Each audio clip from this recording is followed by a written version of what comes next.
أعوذ بالله من الشيطان الرجيم. بسم الله الرحمن الرحيم.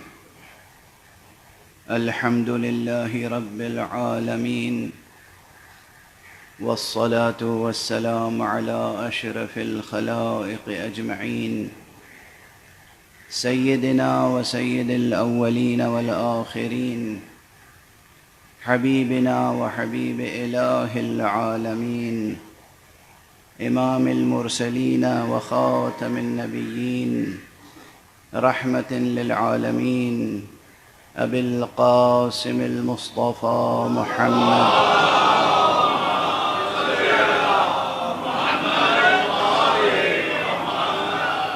وعلى أهل بيته الطيبين الطاهرين الهداة المهديين المعصومين المظلومين، واللعنة الدائمة على أعداء الحق والدين. أما بعد، فقد قال الله تعالى عز اسمه في محكم كتابه ومتقن خطابه: بسم الله الرحمن الرحيم. شهد الله أنه لا إله إلا هو والملائكة وأولو العلم قائما بالقسط، لا إله إلا هو العزيز الحكيم.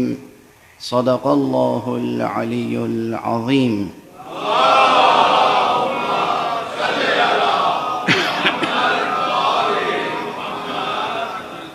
ایک مرتبہ اور بلند تر صلوات پڑھیں.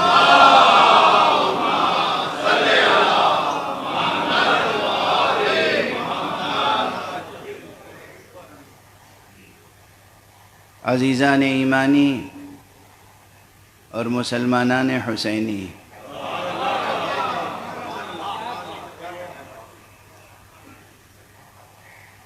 قرآن حکیم کے سورہ مبارکہ آل عمران کی 18ویں آیت ہے. سورہ آل عمران یوں آپ کو یاد رہ جانا چاہیے کہ آپ آل عمران سے خوب واقف ہیں.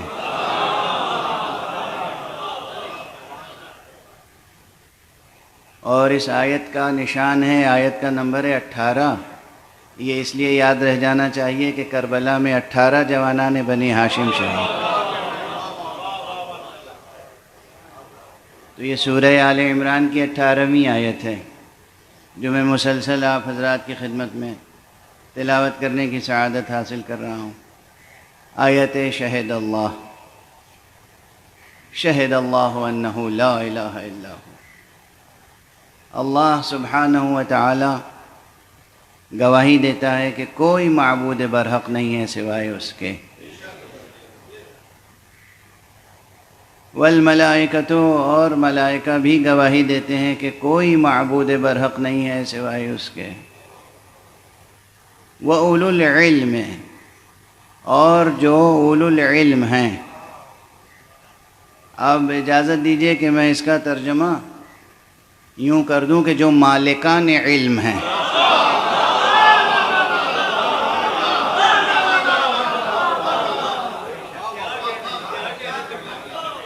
جو مالکان کشور علم ہیں، جو سروران جو سروران کشور علم ہیں، وہ بھی گواہی دیتے ہیں کہ کوئی معبود برحق نہیں ہے سوائے اسے ایک ذات برحق کے. اور یہ تمام کے تمام گواہی دینے والے، ان کی حالت یہ ہے، یہ حال یہ ہے، کیفیت یہ ہے کہ وہ گواہی دیتے ہیں عدل پر سرفراز رہتے ہوئے.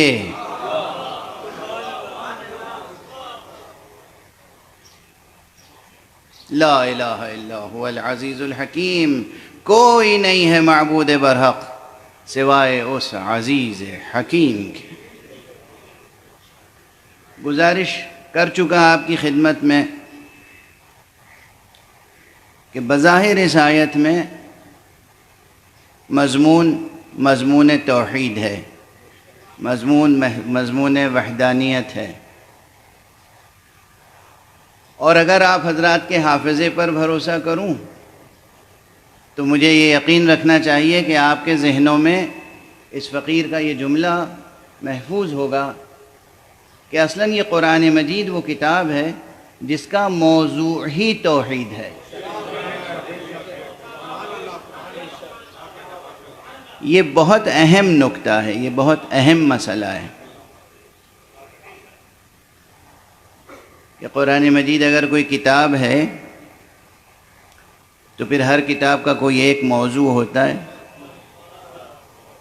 آپ کسی لائبریری میں چلے جائیں، کوئی اسٹوڈنٹ، کوئی اسکالر، کوئی صاحب ذوق، کوئی اہل نظر کسی لائبریری میں چلا جائے، جس کتاب پر بھی انگلی رکھے گا، ہاتھ رکھے گا، اس سے پوچھے یہ کتاب کا موضوع کیا ہے، وہ ایک لفظ میں جواب دے گا۔ حالانکہ کتاب سینکڑوں یا ہزاروں صفحوں پر مشتمل ہوگی، اس میں بہت سی باتیں ہوں گی، بہت سے مضامین ہوں گے، بہت سے مسائل ہوں گے، بہت سے نکات ہوں گے، بہت سے لطائف ہوں گے، بہت سی دقیقہ سنجیاں ہوں گی، مگر اس کا موضوع کوئی ایک ہوگا۔ وہ کہہ دے گا یہ تاریخ کی کتاب ہے، یہ فزکس کی کتاب ہے، یہ ریاضیات کی کتاب ہے، یہ طبیعیات کی کتاب، ایک لفظ میں جواب دے دے گا۔ تو اگر قرآن مجید ہاتھ میں لیں آپ اور پوچھے کوئی آپ سے کہ اس کا موضوع کیا ہے، تو تقریباً ایسا لگتا ہے کہ 1400 برس تک یہ مسئلہ طے نہ ہو پایا کہ قرآن مجید کا موضوع کیا ہے۔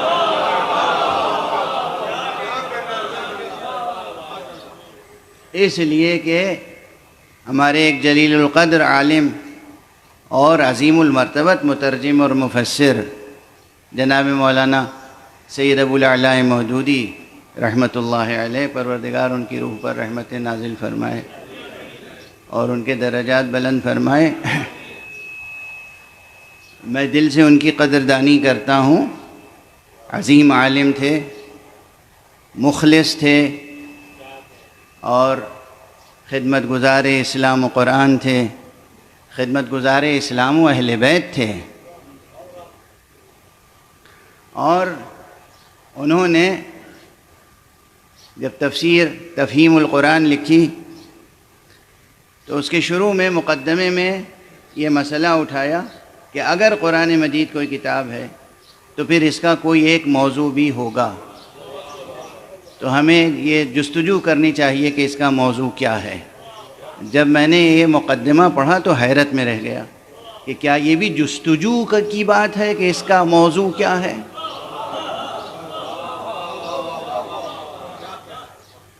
اور اس کے بعد چونکہ اس زمانے میں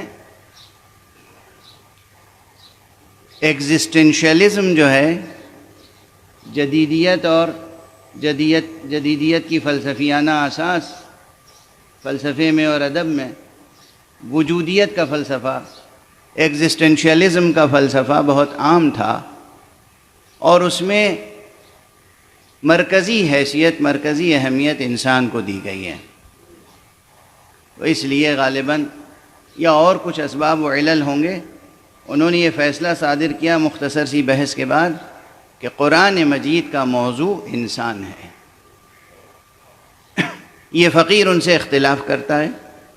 میں نے تقریری اور تحریری دونوں طور پر یہ بات عرض کرنے کی کوشش کی ہے کہ قرآن مجید کا موضوع انسان نہیں ہے، قرآن مجید کا موضوع ہے توحید، توحید حق صمدی۔ اور از اول تا آخر عرض کر چکا ہوں، اس ممبر پہ بھی عرض کر چکا ہوں گا 7-8 برس پہلے، از اول تا آخر، بسم اللہ سے لے کر والناس تک قرآن مجید میں ہزاروں، لاکھوں، کروڑوں مسئلے حیات اور کائنات کے بیان ہوئے ہیں، مگر تمام مسئلے ایک ہی اساس پر، ایک ہی بنیاد پر، ایک ہی محور پر طے کیے گئے ہیں، اور وہ ہے اساس توحید۔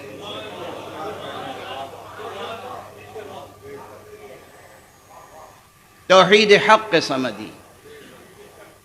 زندگی کے چھوٹے سے مسئلے سے لے کر اور بڑے سے بڑے مسئلے تک ہر مسئلے کو قرآن مجید نے توحید کی بنیاد پر، توحید کی اساس پر، توحید کے محور پر حل کرنے کی تعلیم دی ہے۔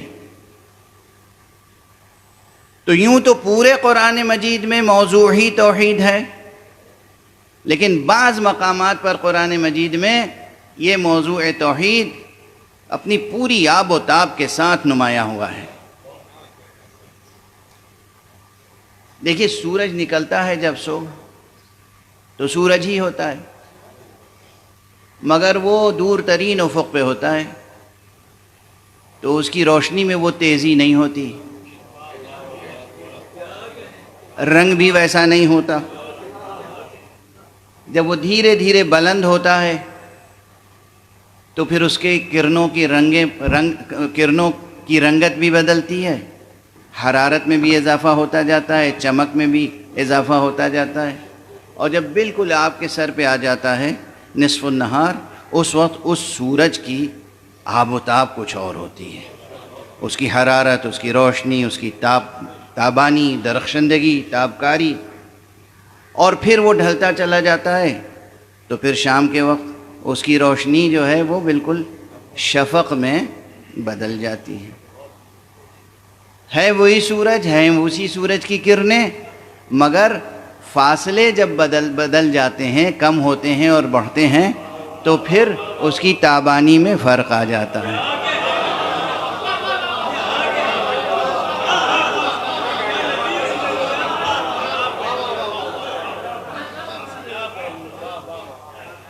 تو اسی طرح کوئی حقیقت، دیکھیے محسوس مثال دے کر آپ کے لیے بات روشن ہو گئی۔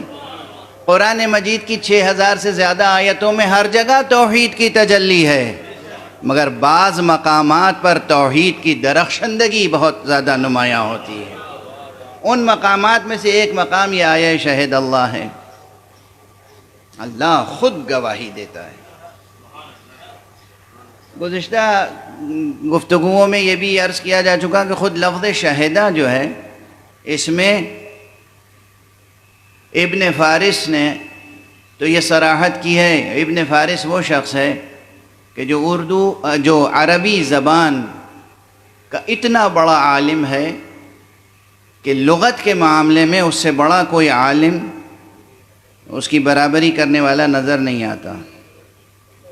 ابن فارس نے کتاب معجم و مقاییس اللغہ میں عربی کے روٹ ورڈز کے اندر چھپے ہوئے معانی کو بیان کیا ہے۔ تو اس نے کہا یہ شین، الشین والدال والہاء والدال، اس میں اصل يدل على الحضور، على حضور وعلم واعلام، اس میں 3 معانی ہیں۔ ایک ہے حضور، یعنی جسے آپ کہتے ہیں حاضر و ناظر ہونا، حضور، یا موجود ہونا، اور دوسرے معنی ہے صرف علم، شہدہ گویا علمہ، اور تیسرے اعلام، شہدہ یعنی جو علم اس کے پاس تھا اس کی گواہی دی، علم کا اظہار کیا، علم کو منتقل کیا۔ بعض دوسرے ارباب لغت نے اور محققین نے ایک معنی کا اور اضافہ کیا اور کہا کہ اس کے معنی قضاوت کے بھی ہیں، فیصلہ کرنا، شہدہ یعنی فیصلہ کیا۔ اور ان تمام معانی کے شواہد قرآن مجید ہی کی آیتوں سے پیش کیے ہیں۔ اب وہ رفتہ رفتہ عرض کرتا چلا جاؤں گا، لیکن مجلس کے تقاضے بھی پورے کرنے ہوتے ہیں کہ یہ مجلس ہے۔ تو ایک فقرے میں عرض کروں کہ جب آپ عام طور پر بھی کسی قضیے میں، کسی مقدمے میں جج کے سامنے کھڑے ہوتے ہیں گواہی دینے کے لیے، تو یہ آپ کا ایک عمل تینوں معانی کا حامل ہوتا ہے۔ اگر آپ سچے گواہ ہیں، اگر کرائے کے گواہ نہیں ہیں، اگر سچے گواہ ہیں تو تینوں معانی، یعنی آپ گواہی دیتے ہیں، یعنی جو علم ہے آپ کے پاس اسے ظاہر کرتے ہیں، بیان کرتے ہیں، اعلام کرتے ہیں۔ جو علم ہے تو اس کا معنی علم ہے آپ کے پاس، اور علم وہی شمار ہوتا ہے کہ قاضی جج پوچھتا ہے یہ واقعہ آپ کے سامنے ہوا تھا، آپ نے دیکھا ہے، یعنی حضور آپ حاضر تھے. تو گویا ایک یہ فعل جو گواہی دینے کا ہے، شہادت دینے کا ہے، شاہد بننے کا ہے، اس میں تینوں معنی موجود ہیں. حاضر ہونے کے معنی بھی موجود ہیں، عالم ہونے کے معنی بھی موجود ہیں، اور علم کو منتقل کرنے یعنی اعلام کے معنی بھی موجود ہیں. اور کبھی کبھی آپ کی گواہی فیصلے کی بنیاد بن جاتی ہے. تو گویا قضاوت کے معنی سے قریب ہو گئے. دیکھیے ایک ایک لفظ پہ گفتگو ہو رہی ہے، اللہ کرے کہ 9 تاریخ تک مکمل ہو جائے. اب یہاں ٹھہر کے گفتگو کرنی یہ ہے، شہد اللہ سے مراد کیا ہے؟ اللہ سبحانہ و تعالی موجود ہے اور وہ خود اپنی ہستی پر گواہ ہے، اور اس کا علم حضوری ہے، اور پھر وہ اپنے علم کا اظہار فرما رہا ہے اپنے مخلوقات کے لیے، اور اپنے علم کا اظہار جس طرح ممکن اور مناسب ہے مخلوقات کے لیے اس طرح سے وہ اظہار کر رہا ہے. یعنی جب وہ گواہی دے رہا ہے تو وہ اس انداز سے گواہی دے رہا ہے کہ جسے کہتے ہیں آفتاب آمد دلیل آفتاب. نصف النہار کا وقت ہو، ہنگام ہو، ساعت ہو ظہر کی، اور سورج سامنے چمک رہا ہو، تو کسی اور کو گواہی دینے کی ضرورت نہیں ہے کہ یہ سورج ہے. سورج خود اپنے وجود پر گواہ ہوتا ہے. تو پروردگار عالم کی ہستی خود اپنی ہستی پر گواہ ہے. بس ضرورت اس بات کی ہے کہ بندے کے اور ذات حق کے درمیان کوئی پردہ حائل نہ ہو، کوئی حجاب حائل نہ ہو، کوئی عبر نہ ہو، اور ان حجابات کو ہٹانے کی سعی و کوشش ہی سب کچھ ہے. ریاضت، سیر، سلوک، عبادت، اطاعت،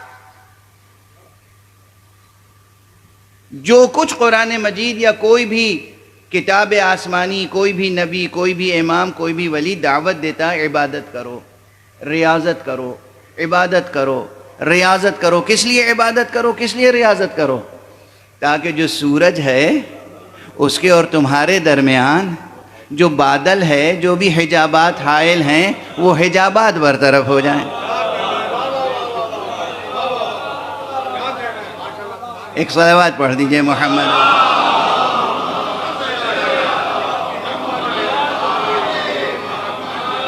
کل ہی غالباً میں نے عرض کیا تھا کہ یہ بھی واضح رہے کہ ریلیونس کیا ہے اس بحث کا. اولاً تو واقعاً یہ بحث ہمیشہ زندہ رہی ہے اور رہے گی.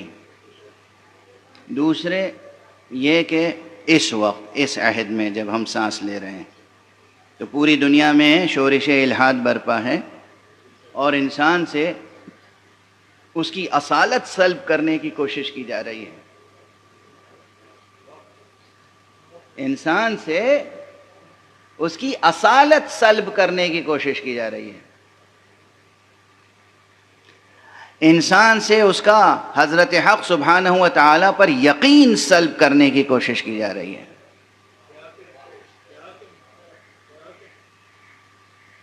یونیورسٹیز کے نصاب ایسے ڈیزائن کیے جاتے ہیں کہ وہاں سے پڑھ کے جو بچہ نکلے ملحد ہو،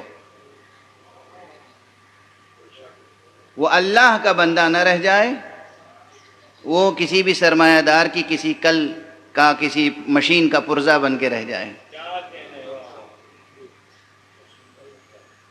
جو ہولسٹک اپروچ پہلے ہوا کرتی تھی تعلیم میں، وہ اب نہیں ہے. معاف کریں گے میرے جوانان عزیز، غور کریں گے، نظر ثانی کریں گے، دیکھیں گے کہ اکثر یہ ہوتا ہے کہ لوگوں کو پڑھا لکھا سمجھا جاتا ہے، لیکن آگے بس کیسے عرض کروں،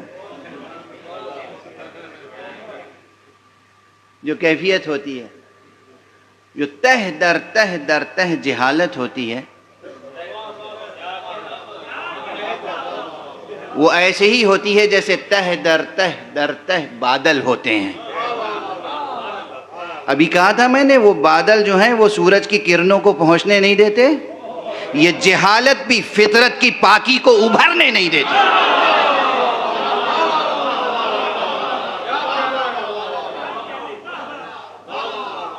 یہ جو فطرت پاکیزہ ہے اس کے اندر جو روشنی ہے، معلوم ہے نا آپ کی فطرت کتنی پاکیزہ ہے.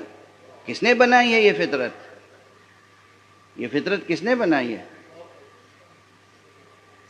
یونیورسٹیوں کے کورس جو ہیں ان پر بھروسہ نہ کیجیے گا. روزی روٹی کمانے کے لیے سیکھ لیجئے، مگر یہ نہ سمجھیے گا کہ بس کل علم یہی ہے.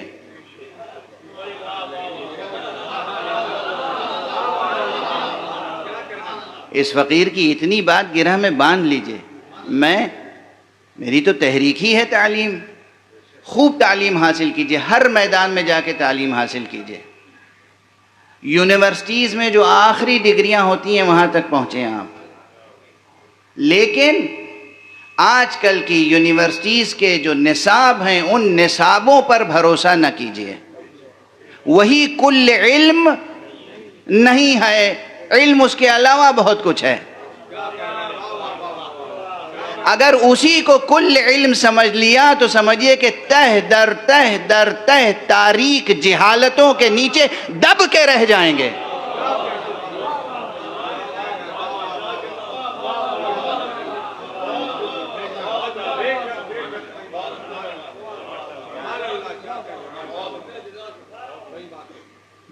یہ یاد رکھیے، جو فطرت ہے آپ کی بڑی پاکیزہ فطرت ہے، نفیس فطرت ہے. اب میں بعض باتیں ممبر سے عرض کرتے ہوئے زبان لکنت کرنے لگتی ہے، لیکن مجبور ہوں کہ جو جدید دنیا ہے بڑے بڑے ماہر تعلیم بنے بیٹھے ہوئے ہیں. ماہر تعلیم کہتے تھے، ہم لوگ اس کو کہتے تھے، جس کی کوشش ہوتی تھی کہ انسانی مولود کے اندر پوشیدہ تمام فطری صلاحیتوں کو پروان چڑھانے کے لیے یہ نصاب بنائے گا، ایک ہولسٹک اپروچ کے ساتھ، کہ یہ شخصیت کے اندر جو قدرت نے صلاحیتیں خوبیاں پہلے سے ودیعت کر رکھی ہیں اس کو وہ پروان چڑھانے کی کوشش کرے گا. اب صورتحال یہ نہیں ہے. اور دوسری کوشش کیا کرے گا؟ فطری باتیں سکھائے گا. کاش اتنا ہی جملہ کام کر جائے، یعنی آپ کے ذہن پہنچ جائے. اب تو 5 برس اور 6 برس کے بچوں کو یہ سکھایا جاتا ہے کہ تم غیر فطری کیسے ہو سکتے ہو. خدا نہ کرے کہ یہ وبا ان ملکوں میں آئے، لیکن جو دنیا کے ترقی یافتہ ممالک ہیں ان میں تو قیامت ہے. ابھی بھی اگر روشن نہ ہوا ہو مسئلہ تو میں ذرا سا یہ جملہ بس اتنا ہی کہہ دوں، اس سے زیادہ تہذیب ممبر مانع ہے. 5-6 برس کے معصوم بچوں کو جو نابالغ ہیں ان کو احکام بالغان سکھانے کے کیا معنی ہیں؟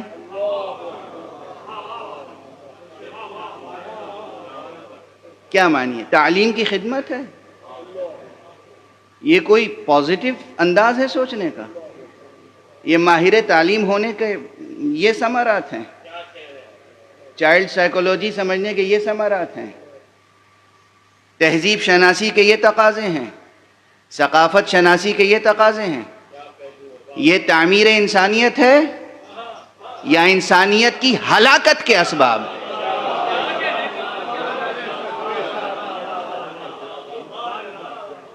یعنی 5-6 برس کے 7 برس کے بچوں کو، لڑکوں کو، لڑکیوں کو تعلیم بالغان دی جا رہی ہے. بس اس سے زیادہ تو وضاحت میں نہیں کر سکتا. اور اسے آپ تعلیم کہیں گے یا تخریب؟ اور پوری دنیا، میں لندن سے آ رہا ہوں، وہاں سب سے زیادہ مصیبت اس وقت یہ، ہر شخص آتا ہے مولانا بتائیے کیا کریں، مولانا بتائیے کیا کریں، مولانا بتائیے کیا کریں. 6 برس کا بچہ گھر پہ آتا ہے مجھ سے یہ پوچھتا ہے بتائیے میں کیا کروں. یہ تعلیم گاہیں ہیں؟ یا یہ دنیا کے ویسٹرن کیپٹلزم کا جو نظام ہے اس کے فاسق و فاجر و گنہگار ظالم افراد نے ہائر کر کے ایسے مفکرین کو ایسا ڈیزائن کرنا چاہا ہے تعلیم کا نصاب کہ انسانیت تباہ ہو جائے، صرف ان کے چند خانوادے رہ جائیں کرۂ ارض پر عیش کرنے کے لیے، باقی سب حشرات الارض ہیں۔ آپ یقین رکھیے کہ جو ویسٹرن کیپٹلزم ہے بطور خاص، اس کے آگے انسان کی کوئی حقیقت نہیں ہے۔ آپ کی حقیقت کتنا ہی بڑا دانشور ہو، یہ جناب ہلال نقوی صاحب تشریف فرمائیں، پروردگار ان کی عمر میں اضافہ فرمائے، عمر خضر عطا فرمائے، شاعر اہل بیت ہیں، خدمت گزار مکتب اہل بیت ہیں، نقاد ہیں، ادیب ہیں، مرثیے کہے ہیں، نہ جانے کتنے بچے اب ان کے زیر تربیت ہیں۔ ان جیسے دانشوروں کی نظام سرمایہ داری میں کیا اہمیت ہے، کیا حقیقت ہے؟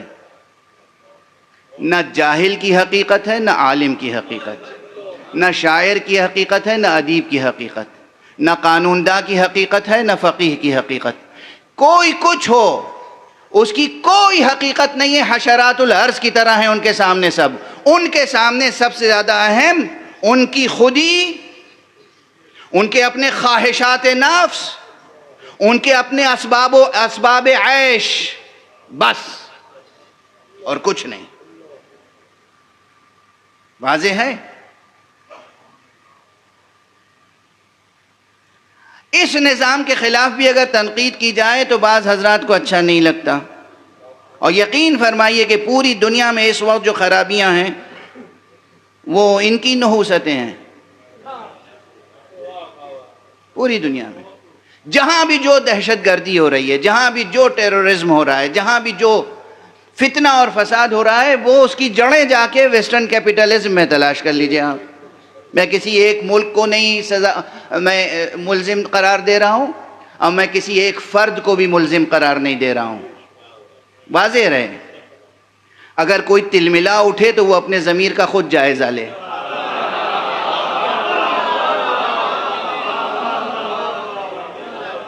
میں کسی ایک فرد کی بات نہیں کر رہا ہوں، کسی ایک ملک کی بات نہیں کر رہا ہوں۔ ایک نظام ہے، ایک نظام ہے جسے ہم مغربی سرمایہ داری کا نظام کہتے ہیں۔ یہ چاہتا ہے کہ ہر فرد اس کے سامنے سر بسجود ہو، جو وہ کہہ دیں وہ ہو جائے، کوئی انکار نہ کرے، اور جیسا وہ چاہیں ویسا نظام تعلیم بنے۔ اگر ان کی عادتیں غیر فطری ہیں تو پھر ان کے سامنے کوئی ایسا کھڑا نہ ہو جو کہہ سکے میاں یہ غیر فطری عمل کر رہے ہیں آپ، وہ کہیں نہیں یہی عین فطرت ہے، تم بھی یہی کرو۔ تو چھوٹے بچوں کو سکھاتے ہیں کہ بس تم بتاؤ کیا بننا چاہتے ہو۔ چھوٹے لڑکے، 5 برس کا لڑکا، 6 برس کا لڑکا، 5 برس کی لڑکی، 6 برس کی لڑکی، تم کیا بننا چاہتے ہو؟ مرد کی حیثیت سے جینا چاہتے ہو، عورت کی حیثیت سے؟ تمہیں اختیار ہے۔ تم لڑکے ہو، اگر لڑکی بننا چاہتے ہو تو تمہیں اختیار ہے۔ ماں باپ اگر روکیں تمہیں تو ہم انہیں جیل میں ڈال دیں گے، تم آزاد ہو۔ کیا نظام تعلیم ہے؟ کیا نظام حریت ہے؟ کیا آزادی کا نظام ہے؟ کیا انسانیت کے لیے تحفہ ہے؟ اور ہمارے جوان تڑپ تڑپ کے انہی ملکوں میں جانا چاہتے ہیں۔ کیا اچھا ملک ہے۔ بعض حضرات تعریف کرتے ہیں کہ صاحب یہاں سے تو زیادہ اسلام وہاں ہے۔ کیا اسلام شناسی ہے؟ ایک صلوات پڑھ دیجئے محمد۔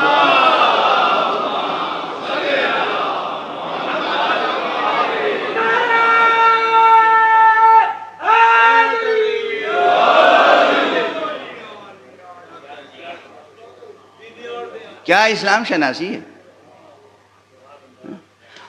اور تعجب تب ہوتا ہے، اب جانے دیجیے، یہ تعجب والی بات اس وقت نہیں ذکر کروں گا، دامن بیان کو سمیٹ لوں، اتنا کافی ہے آپ کے ذہن و ضمیر کو جھنجھوڑنے کے لیے۔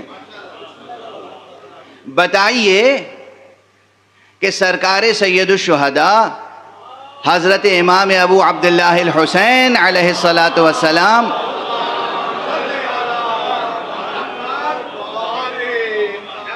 نے قیام کس لیے کیا تھا؟ اسی لیے تو کہ ایک نظام پیدا ہو رہا تھا جو غیر فطری تھا،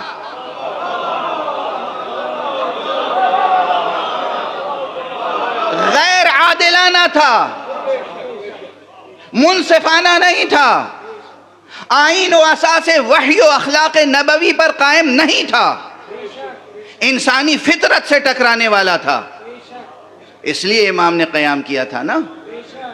تو امام کی یاد کے صدقے میں، امام کے ذکر کے صدقے میں ہمیں یہ حق حاصل ہونا چاہیے، اور ہمارے پاس یہ جرأت ہونی چاہیے کہ ہم دنیا کے بڑے سے بڑے باطل نظام کے سامنے کم سے کم حرف اعتراض بن کے تو کھڑے ہو جائیں۔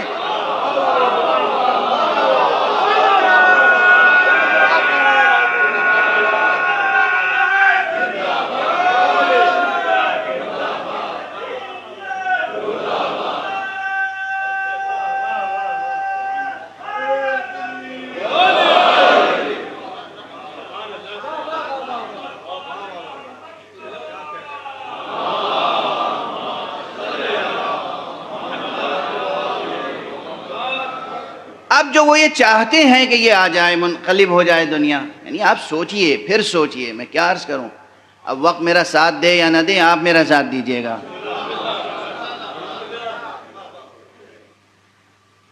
اقتصادی نظام کیسا بن رہا ہوگا دنیا کا، کس طرح سے، کس ذہانت کہوں یا شیطنت، کس شیطنت کے ساتھ، کس مکر کے ساتھ نظام بنائے جاتے ہیں افراد کو اسیر کرنے کے لیے، اور پھر پوری پوری قوموں کو اسیر کرنے کے لیے، اور پھر اپنے علاوہ تمام دنیا کی قوموں کو تباہ کرنے کے لیے۔ جرأت سے کام لیجئے، جینے کا حوصلہ تو رکھیے۔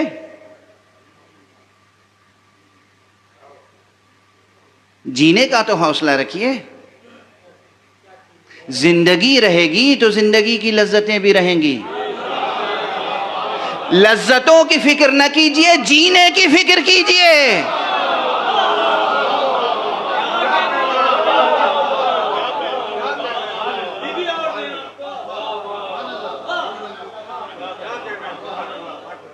اصل زندگی قائم رہے گی نا تو زندگی کی لذتیں بھی ہیں، زندگی کی سعادتیں بھی ہیں، زندگی کی سرفرازیاں بھی ہیں، زندگی کی کامیابیاں بھی ہیں۔ سب سے پہلے لذتوں کو لے کے اپنی زندگی نہ ہار جائیے۔ آپ انسان ہیں، سب سے پہلے آپ انسان ہیں، آپ انسان ہیں۔ اپنے گناہوں پر پردہ ڈالنے کے لیے پروگرام تو بناتے ہیں، یعنی تعلیمی پروگرام سے لے کر اقتصادی پروگرام سے لے کر سیاسی پروگرام تک، جس طرح کے بھی پروگرامز بنتے ہیں، سب میں انسانیت کا سم قاتل موجود ہوتا ہے، انسانیت کے لیے۔ لیکن اس کے بعد سیاسی طور پر ٹیلی ویژن پر آ کر اور مختلف دنیا کے بڑے پلیٹ فارمز پہ آ کے گفتگو ہوتی ہے۔ ہم سے بڑا کوئی حقوق انسانی کا علمبردار نہیں ہے۔ کیا حقوق انسانی ہے؟ کیا آپ بچیوں کے سر پہ حجاب نہیں ڈال سکتے؟ واہ سبحان، یہ حقوق انسانی، حقوق انسانی۔ بچیوں کو حجاب نہیں پہنا سکتے۔ تمہیں عریاں ہونے کا حق ہے، ہمیں لباس پہننے کا حق نہیں ہے۔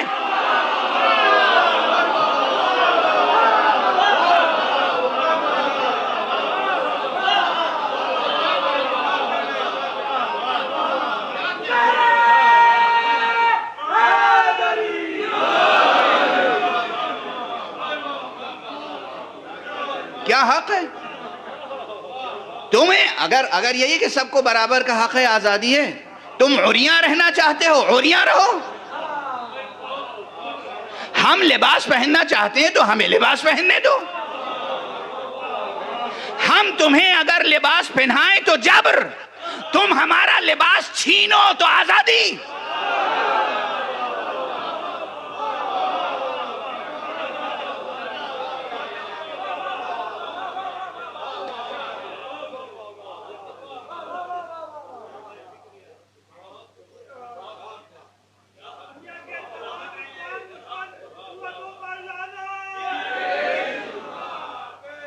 لڑکیوں کا اسکارف نہیں پہن کے امتحان دے سکتی بچیاں، اسکارف پہن کے اسکول میں نہیں جا سکتی بچیاں. اور پھر چھوٹے بچوں، جو میں نے عرض کیا، یعنی بار بار عرض کرتے ہوئے مکروہ معلوم ہو رہا ہے، لیکن اس لیے عرض کر رہا ہوں کہ آپ حضرات کے سینوں میں یہ درد ذرا بڑھے تو صحیح، احساس بیدار تو ہو. 5 برس کے بچے، 6 برس کے بچوں کو تعلیم بالغان دی جا رہی ہے اور اسکولوں پر جبرن نافذ کیا. اگر کوئی اسکول والا کہتا ہے بھائی ہم اپنے یہاں یہ نہیں پڑھانا چاہتے، نہیں، کیسے نہیں پڑھائیں گے آپ کا اسکول ہم بند کر دیں گے، آپ کی ڈگری، آپ کے سرٹیفکیٹ کو ہم ریکگنائز نہیں کریں گے، ہم آپ کو ایڈ نہیں دیں گے، ہم آپ کو سہولتیں نہیں فراہم کریں گے، جب تک کہ آپ اپنے بچوں کو، جب تک کہ آپ انسان کے بچوں کو حیوان نہ بنائیں.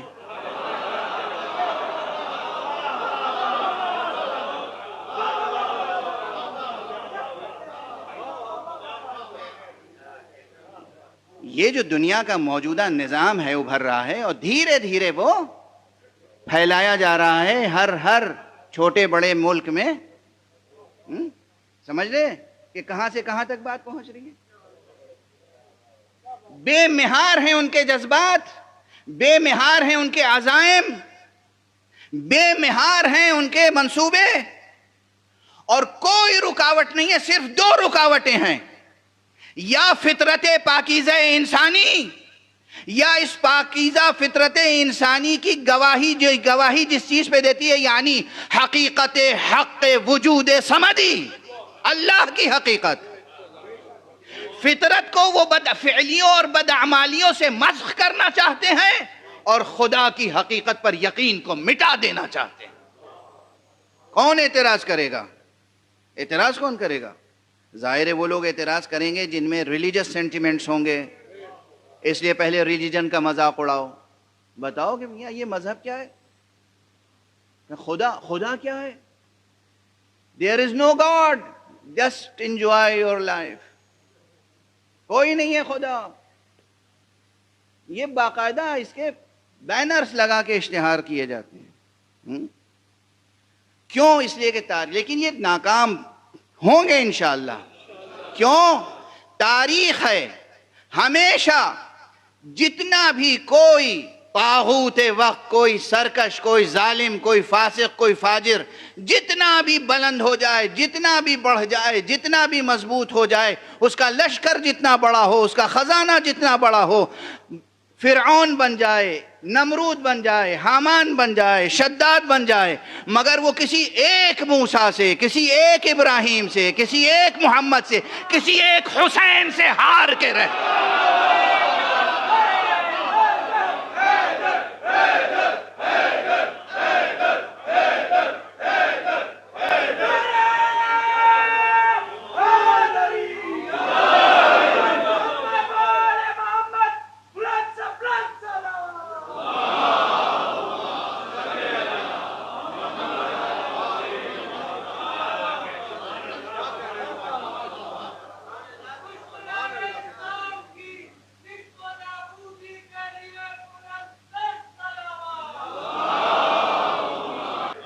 اب سمجھ میں آیا ریلیونس؟ بتاؤ توحید پہ گفتگو ہو یا نہ ہو؟ بتاؤ خدا کی بات کریں یا نہ کریں؟ اللہ کا تذکرہ ہونا چاہیے یا نہیں؟ اور ایک ہی بیان میں دونوں ریلیونس قائم ہو گئے. اللہ کا ذکر کریں یا نہیں؟ اور بتاؤ حسین کا ذکر کریں یا نہیں؟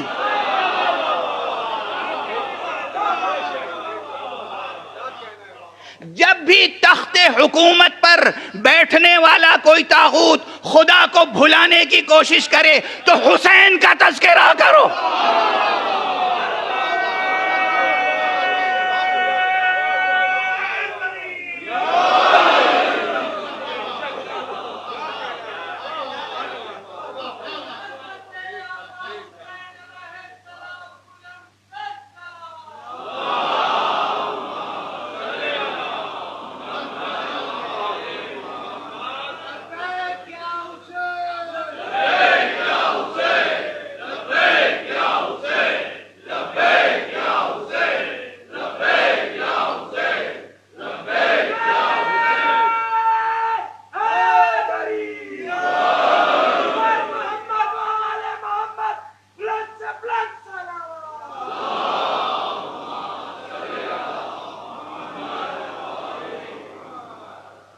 یہ ہے ریلیونس. اللہ ایک زندہ حقیقت ہے. حقیقت میں وہی زندہ رہے گا جو اس زندہ حقیقت سے وابستہ رہے گا. جو اس زندہ حقیقت سے اپنا رشتہ توڑ لے گا وہ زندہ بھی رہے گا تو مردوں کی طرح چلتی پھرتی لاشیں ہوں گی، زندہ افراد بشر نہ ہوں گے. اللہ ایک زندہ حقیقت ہے. اسے محسوس کرو، اسے درک کرو، اس کو اپنے دل میں بساؤ، اس کو اپنی آنکھوں میں بساؤ. یہ واحد نامرئی شے ہے جو آنکھوں میں بسی رہتی ہے. وہ ہے نامرئی مگر آنکھوں میں بسی رہتی ہے. یہ حقیقت. شہد اللہ، اللہ خود اپنی ہستی پہ گواہ ہے. اور کس طرح گواہ ہے؟ تذکرہ کر دوں، کل پوری روایت نہیں ہو سکی تھی تو اس وقت مکمل کر دوں کہ اس آیت کریمہ کی شان نزول میں یہ ذکر کیا ہے مختلف مفسرین نے، اور مفسر قرطبی نے بطور خاص، اور اگر میرا حافظہ غلطی نہیں کر رہا ہے تو مفسر آلوسی نے بھی اس کا تذکرہ کیا ہے، اور مفسرین نے بھی کیا ہے کہ شام سے 2 یہودی عالم آئے، مدینے پہنچے تو مدینے کے در و دیوار دیکھ کر، مدینے کی عمارتیں اور مدینے کے کھنڈر دیکھ کر انہوں نے ایک دوسرے سے کہا کہ یہ نبی خاتم کا، نبی آخر الزمان کا شہر نہیں لگتا؟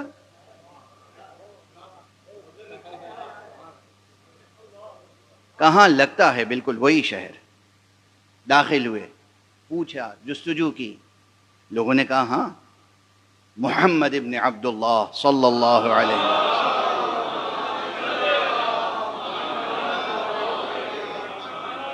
ہیں، موجود ہیں، مدینے میں تشریف رکھتے ہیں.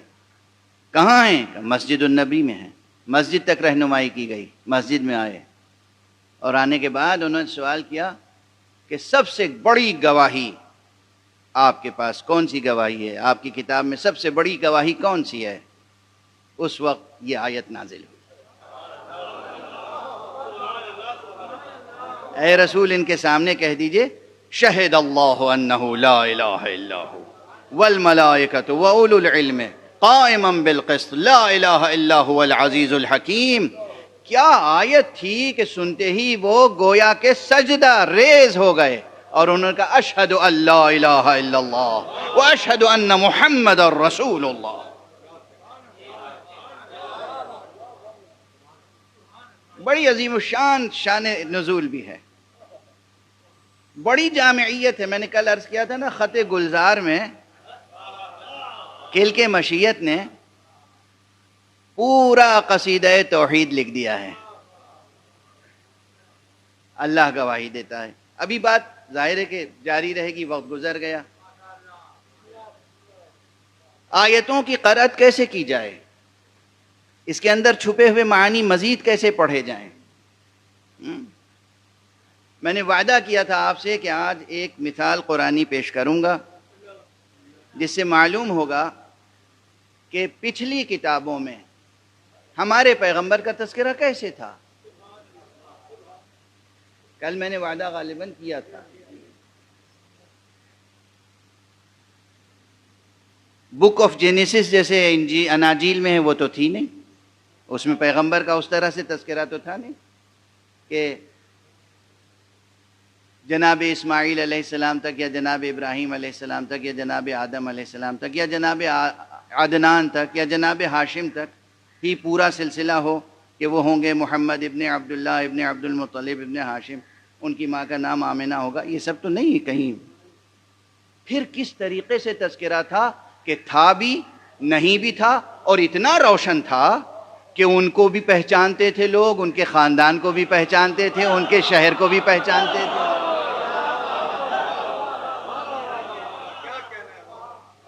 یہ ہے یا نہیں اہم بحث؟ کتنی دلچسپ ہے اور کتنی اہم، کتنی دلچسپ ہے اور کتنی اہم.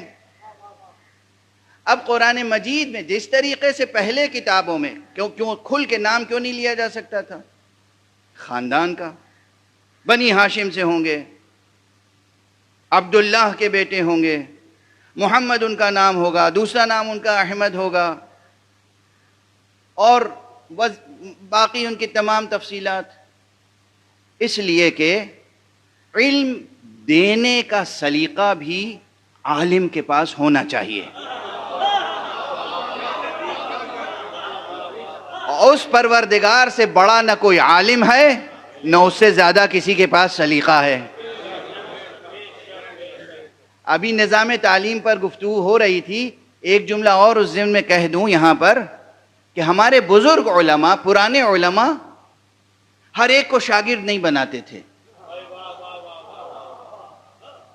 وہ اس کا حسب نسب بھی دیکھتے تھے، خاندانی بیک گراؤنڈ دیکھتے تھے، اس کا، اس کے باپ کا، اس کے دادا کا اخلاق کیسا تھا، اس کی ماں کا، اس کی نانی کا اخلاق کیسا تھا، اس خود بچے کے گھر کی پرورش کیسے ہوئی ہے. جب مطمئن ہو جاتے تھے کہ ظرف پاکیزہ ہے،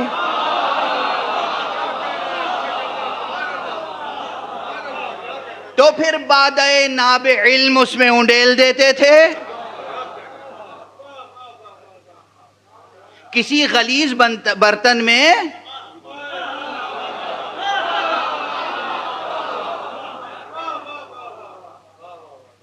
نفیس سے نفیس شربت بھی پھر نوشیدنی نہیں رہ جاتا، زہر ہو جاتا ہے.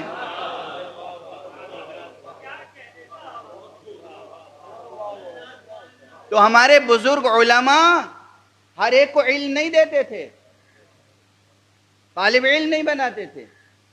یہ نہیں کہ وہ کوئی جاگیرداری تھی، جاگیردارانہ ذہن نہیں تھا. دونوں میں فرق ہے. زر، زن، زمین، دنیا، مال دنیا، اس کو جاگیر بنانا جاگیرداری ہے. علم کو اس کے اہل تک منتقل کرنا امانت داری ہے.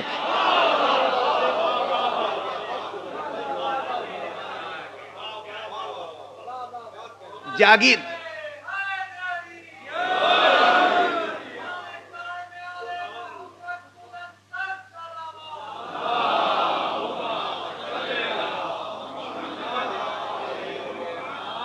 یاد رکھیے گا، اگر اہل کے پاس علم ہوگا تو وہ معاشرے کے لیے سود مند ہوگا، وہ پورے معاشرے کے لیے سبب رحمت و برکت و سعادت ہوگا، سبب وحدت و اتحاد ہوگا، سبب امن و سکون ہوگا. اور اگر کسی کم ظرف کے پاس علم ہوگا تو وہی فتنہ پردازی کرے گا، وہی تفرقے پیدا کرے گا، وہی حزبیت پیدا کرے گا، وہی انتشار پیدا کرے گا، وہی فتنہ و فساد کا سبب ہوگا.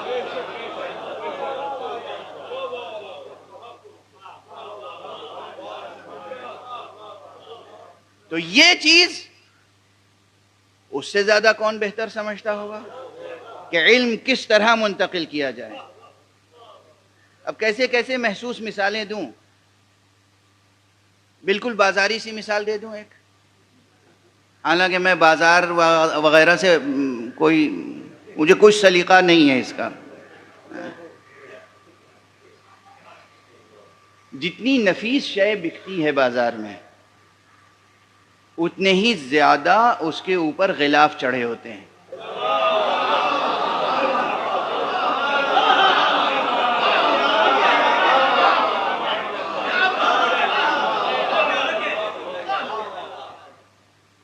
آپ بہترین سے بہترین عطر لینے چلے جائیے، مثلا اتنا بڑا ڈبہ نظر آئے گا پہلے، اس کے بعد آپ کھولیں گے تو ایک ڈبہ، اس کے اندر دوسرا، اس کے بعد تیسرا، اندر سے اتنی سی شیشی نکلے.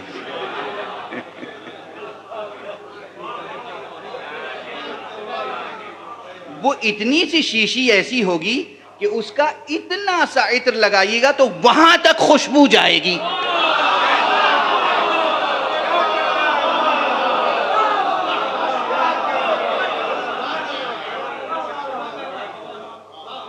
بات واضح ہوئی؟ اسی لیے بیان میں اتنے غلاف ہوتے ہیں وحی کے کہ جو جوہر علم ہے اہل تک جائے تاکہ روشنی پھیلے. صلوات پڑھ دیجئے محمد وآل.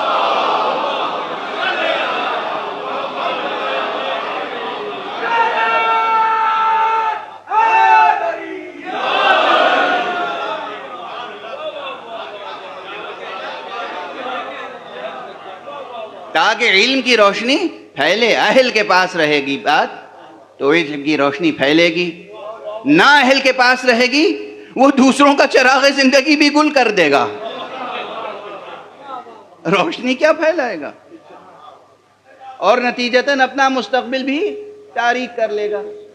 تو اہل ضروری ہے. اس لیے بیان الہی ایسا ہوتا ہے کہ بیان کا بیان ہے، حجاب کا حجاب. اب اس کی ایک مثال، وقت حالانکہ گزر گیا، وقت بالکل گزر گیا، مگر میں کیا عرض کروں کہ ایک مقام دیکھ لیجئے. ایک مقام، بہت سی مثالیں دینے کا دل چاہ رہا تھا آج. جب بغیر کسی تمہید کے جب تک آپ کا ذہن تیار نہ ہو جائے مثال دینے سے بھی فائدہ نہیں ہوتا ہے.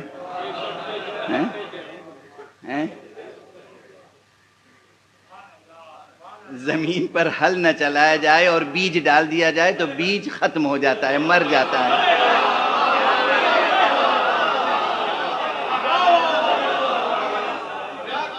پھر وہ روئیدہ نہیں ہوتا، پھر وہ شجر سایہ دار اور شجر بارور نہیں بنتا. اس لیے پہلے ضروری ہے کہ زمین پر ہل چلایا جائے اور پھر اس کی مٹی کو نرم کیا جائے، پھر اس پہ تھوڑا سا پانی کا چھڑکاؤ کیا جائے، پھر اس میں بیج ڈالا جائے، پھر بات برابر کی جائے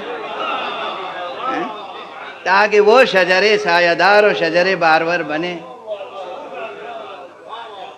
تو اب اتنی بات اگر سمجھ میں آ گئی تو دیکھیے کہ اگر کہیں کسی کتاب میں لکھا ہو کہ بھئی وہ لوگ وہ ہوں گے جنہیں تم دیکھو گے کہ ہر وقت رکوع اور سجدہ کرنے والے ہوں گے اور ان کی پیشانیوں پر سجدے کا نشان بنا ہوا ہوگا، اور یہ کہہ کے خاموش ہو جائے، تو اس عبارت سے آپ کیا سمجھیں گے؟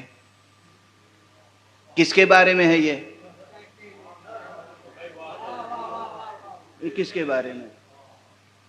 وہ لوگ ایسے ہوں گے کہ جیسے زمین میں کوئی دانہ بویا گیا ہو اور اس سے نرم نازک چھوٹا سا اکھوا پھوٹے، پھر وہ بڑھے، پھر وہ مضبوط ہو، پھر وہ بارور ہو، ایسا کہ بونے والے زارے خوش ہوں اور منکران نعمت الہی غیظ و غضب کا شکار ہو جائیں اور چپ ہو جائے.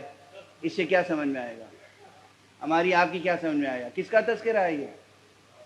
دنیا کی ہر قوم میں، ہر ملت میں، ہر قبیلے میں، ہر مسلک میں کچھ لوگ ایسے مل جائیں گے جس کے ماتھے پر نشان ہوگا.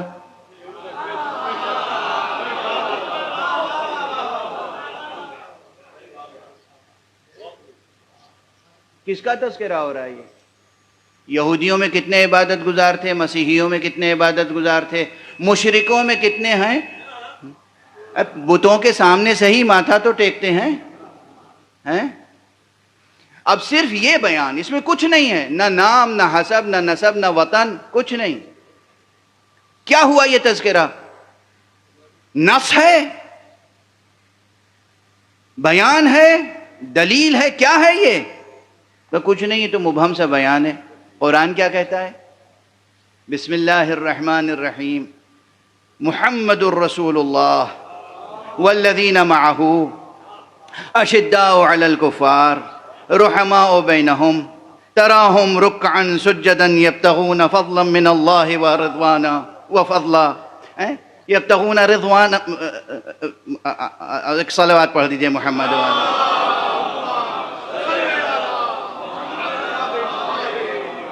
یبتغون فضلا من اللہ ورضوانا، اور اس کے بعد یہ بیان، یعنی تم انہیں دیکھو گے تراہم رکعا سجدا یبتغون فضلا من اللہ ورضوانا سیماہم فی وجوہہم من اثر السجود.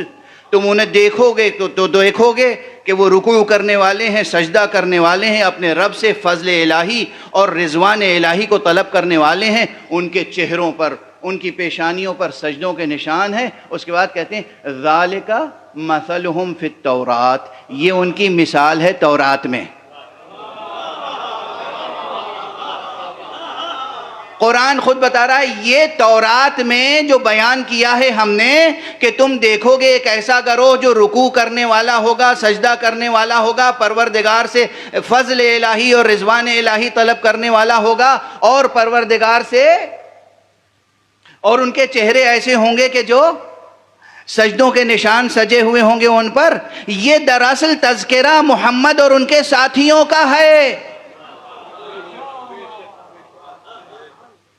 نہ نام ہے نہ نشان ہے. تذکرہ کس کا ہے؟ توریت میں ہم نے اس طرح محمد کا تذکرہ کیا اور محمد کے ساتھیوں کا تذکرہ کیا. نام نہیں آیا، صفات بیان کیے. اگر یہ اسلوب سمجھ میں آ جائے تو پھر پڑھو انما ولیکم اللہ ورسولہ والذین آمنوا الذین یقیمون الصلاۃ ویؤتون الزکاۃ وہم راکعون. نام کسی کا نہیں ہے، تذکرہ علی کا ہے.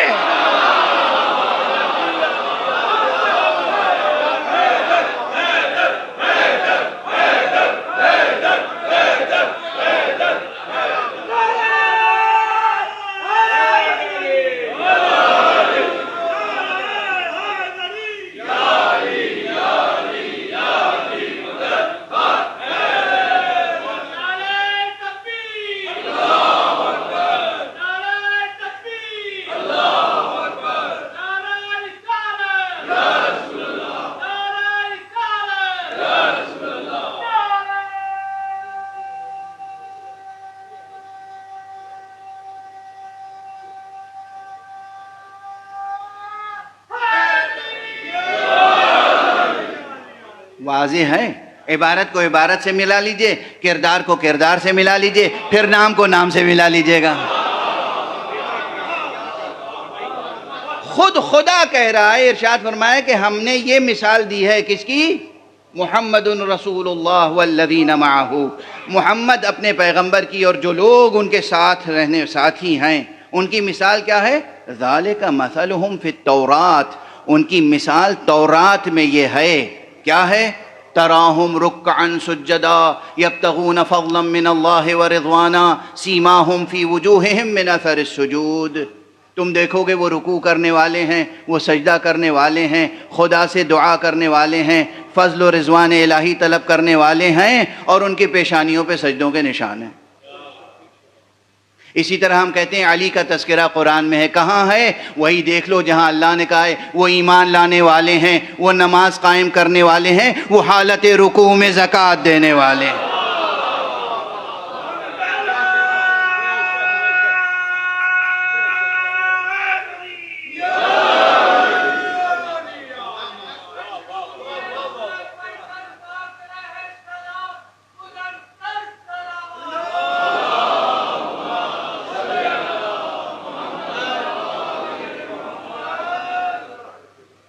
Methodology of reading religious texts یا methodology of reading of divine revelations. اللہ سبحانہ و تعالیٰ کی طرف سے نازل ہونے والی آیتوں اور کتابوں کے پڑھنے کی ایک میتھوڈولوجی ہے. کس طریقے سے پڑھا جائے، کس طریقے سے سادہ لفظوں میں، عام لفظوں میں خاص باتیں ہیں لکھی ہوئی ہیں، عام لفظوں میں خاص باتیں لکھی ہوئی ہیں. بتائے گا کون؟ اب بتائے گا کون؟ کوئی عام آدمی نہیں بتائے گا. اسی لیے خود پیغمبر اکرم صلی اللہ علیہ وآلہ وسلم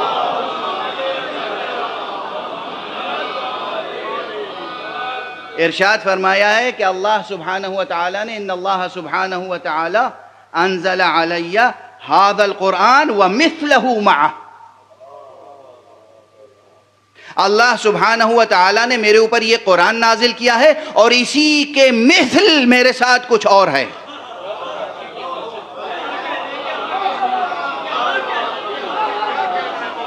مثل قرآن بھی وہیں سے نازل ہوا ہے.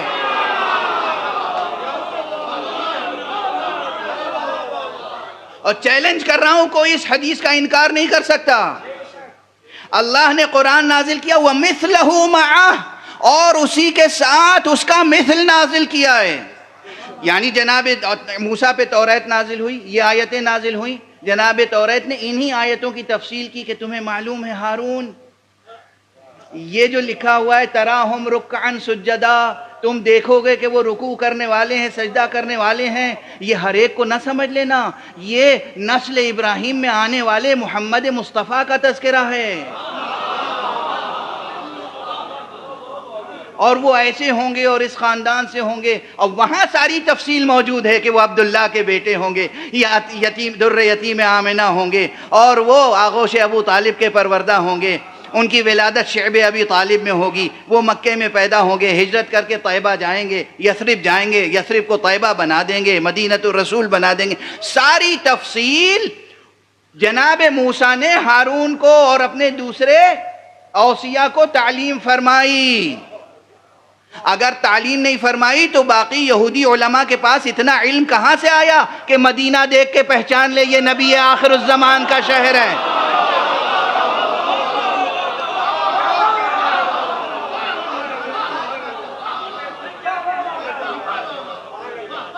واضح ہے؟ اسی طریقے سے قرآن مجید میں اور بھی مقامات ہیں، پانی کا تذکرہ بہت ہے قرآن میں، کنووں کا تذکرہ بہت ہے قرآن میں، تالابوں کا تذکرہ قرآن میں ہے، بہت سی چیزوں کا تذکرہ ہے، مگر ایک آیت اب اور اجازت دے دیجئے،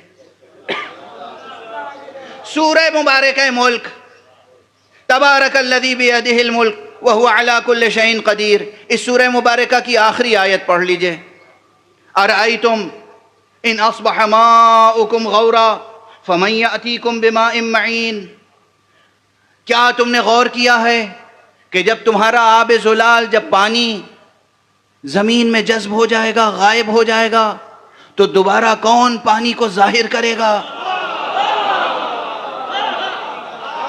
عام آدمی کیا سمجھے گا؟ پانی کا تذکرہ ہے، پانی کے ختم ہو جانے کا تذکرہ ہے، دوبارہ پانی کے پیدا ہونے کا تذکرہ ہے، اور جب معصوم تشریح کرے گا کہے گا یہ عام پانی نہیں ہے، یہ سلسلہ رشد و ہدایت سے آخری امام کا تذکرہ ہے کہ تم نے تذکرہ کیا ہے جب وہ پردہ غیب میں ہوگا تو ایک طویل مدت کے بعد پھر کون ہے جو اسے ظاہر کر کے سامنے لا؟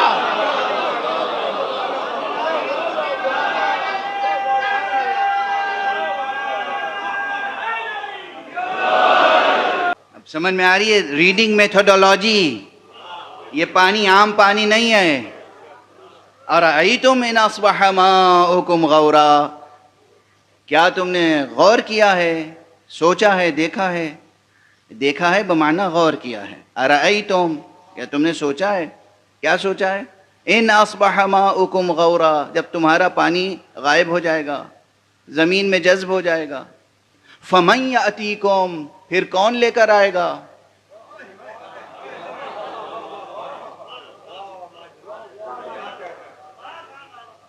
لفظ عام ہے، معنی خاص، وہاں بھی لفظ عام ہے، معنی خاص۔ جس بالکل جس اسلوب سے توریت میں اللہ نے محمد اور ان کے ساتھیوں کا تذکرہ کیا صلی اللہ علیہ وآلہ وسلم، بالکل اسی اسلوب سے پہلے امام کا تذکرہ ہے، اور ایک نہیں ایک سے زیادہ مقامات پر بالکل اسی اسلوب سے آخری امام کا تذکرہ ہے، اور ایک نہیں ایک سے زیادہ مقامات پر۔ ایک صلوات پڑھ دیجئے محمد و آلہ۔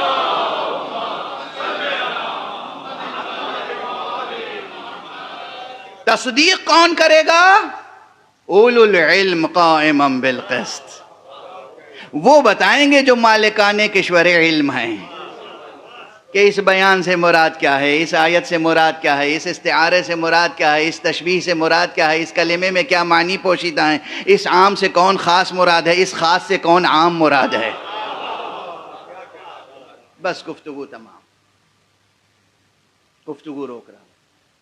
جو مالکان کشور علم ہیں وہ جب کسی کو اہل سمجھتے ہیں تو چاہے ظاہری طور پر ماحول بھی نہ ہو علم دینے کا، مگر پھر بھی علم دے کے گزرتے ہیں۔ اسی لیے تو نیزے پر سرکار سید الشہداء کا سر قرآن مجید کی تلاوت کر رہا تھا، بس ایک فقرے میں آپ کی طبیعتیں منقلب ہو گئی، جو مالکان کشور علم ہیں۔ آج 3 محرم ہو گئی، کیسی بے چینی سے محرم کا انتظار رہتا ہے اور کس تیزی کے ساتھ محرم گزر جاتا ہے۔ ہم ہمیشہ روتے ہیں سرکار سید الشہداء پر، محرم میں زیادہ سے زیادہ گریہ کرنے کی کوشش کرتے ہیں، پھر بھی ہمیشہ یہی احساس رہتا ہے آقا آپ کی عزاداری کا حق ادا نہ ہوا۔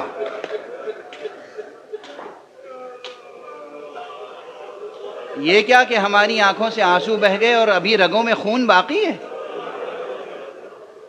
یہ کون سی عزاداری ہوئی؟ آقا ہم نادم ہیں، آقا ہم شرمسار ہیں، آقا ہم سے آپ کی عزاداری کا حق ادا نہیں ہو سکتا۔ جو آپ نے قربانیاں دی ہیں، جو آپ کے اہل بیت نے قربانیاں دی ہیں، جو آپ کے اصحاب نے قربانیاں دی ہیں۔ آج 3 محرم ہے، عموماً اصحاب باوفا کا تذکرہ ہوتا ہے، وقت کافی گزر چکا ہے، اس لیے بس 2-3 جملوں میں ایک جانثار کا تذکرہ کر دوں۔ یہ جانثار کوفے کے رہنے والے ہیں، مگر کتابوں میں ہے کہ صحابی رسول بھی ہیں، بعض نے تصریح کی ہے کہ صحابہ میں سے ہیں، اور بزرگ سن و سال کے مالک۔ ایسے بزرگ ہیں کہ کمر جھکی ہوئی ہے، آنکھوں کے پپوٹے آنکھوں پہ لٹک آئے ہیں، نظر نہیں آتا کچھ، لیکن نہ جانے کب سے یہ کوفے سے نکل کے کربلا آ کے خیمہ ڈال کے وہیں رہ رہے ہیں، کیونکہ انہوں نے اپنے کانوں سے رسول کو یہ کہتے ہوئے سنا تھا کہ دیکھو میرا یہ بیٹا حسین سرزمین کربلا پہ قتل کیا جائے گا، تم میں سے جو اس وقت باقی رہ جائے اس کی نصرت میں بخل نہ کرے۔ اس لیے یہ آ کے وہاں رہ رہے ہیں خیمہ ایک چھوٹا سا ڈال کے۔ اور اس کے بعد جب روز عاشورہ آیا تو یہ ایک نیزہ لے کر، ایک شمشیر لے کر، ایک رومال لے کر، ایک کمربند لے کر آقا حسین کے اصحاب میں شامل ہو گئے، اور ساتھیوں سے کہا، اپنا تعارف کرایا اور کہا کہ دیکھو یہ نیزہ ہے نا، اس نیزے کو میری پیٹھ سے لگا کے میری کمر اور میرے سینے کو اس نیزے سے باندھ دو تاکہ میں سیدھا ہو کے کھڑا ہو سکوں۔ یہ رومال لو، یہ میرے پپوٹے اوپر اٹھا کے باندھ دو مضبوطی سے تاکہ میں دیکھ سکوں۔ اور اس طرح آمادہ ہو کر ہاتھ میں تلوار لے کر آقا حسین کی بارگاہ میں آ گئے۔ انس ابن حارث کاہلی، اور آگے کہا یا ابا عبداللہ یا ابن رسول اللہ، رسول خدا کے فرزند اجازت ہے کہ میں آپ کے لیے جہاد کروں، آپ کے اوپر جان نثار کروں؟ تاریخ میں ہے، ارباب مقاتل نے لکھا ہے، ارباب تاریخ نے لکھا ہے، آقا حسین نے اس ضعیف العمر مجاہد کی ہمت مردانہ دیکھی اور اس کے بعد گریہ کرنا شروع کر دیا۔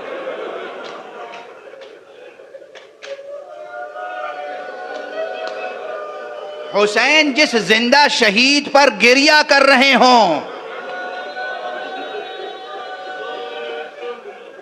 ان کا فرط ایمانی، ان کا فرط جہاد، فرط جذبہ جہاد دیکھ کر آقا کی آنکھوں میں آنسو آ جائیں، کیا مرتبہ ہوگا اس کا۔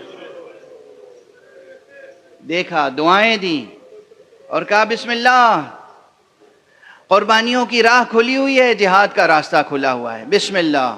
امام کی دستبوسی کر کے اجازت لی، میدان میں گئے، اور اس پیری میں بھی، اس بڑھاپے میں بھی وہ بے پناہ جنگ کی ہے کہ نہ جانے کتنے دشمنوں کو تہ تیغ کیا، لیکن کب تک جنگ کرتے، کب تک جہاد کرتے؟